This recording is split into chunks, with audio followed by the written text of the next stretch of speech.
A 23-year-old G1P1 presents to the emergency department with severe lower abdominal pain that started several hours ago.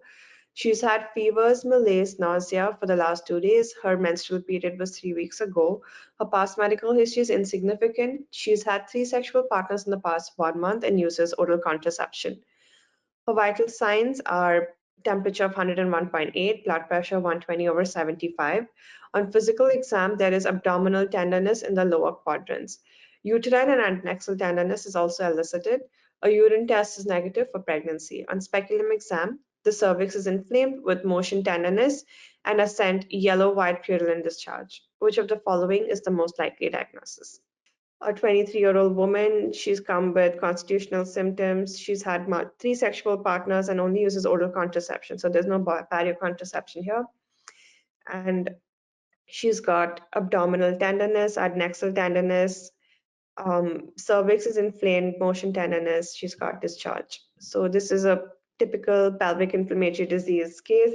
We've done similar questions in the past. So what is PID? It involves the upper genital tract, the uterus, fallopian tubes, and the ovaries. In severe cases, it can extend to other pelvic organs and cause abscesses. Most cases are associated with pathogens that are transmitted sexually. So bacterial infection of the vagina may also cause PID. Bacterial vaginosis can also cause PID. Chlamydia and Neisseria cause PID in 45% of cases, and some rare causes can include E. coli, Bacteroides, Group B, Strep, Campylobacter, and some respiratory pathogens that may colonize the genital tract. What you need to remember here mainly is the chlamydia and the Neisseria. And high-risk sexual activity increases the risk of PID, like she did have. Douching may significantly increase the risk by altering the vaginal flora.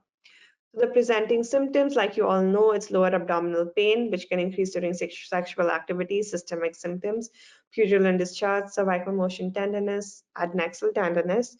These are symmetric and bilateral usually. Complications include sterility and ectopic pregnancy.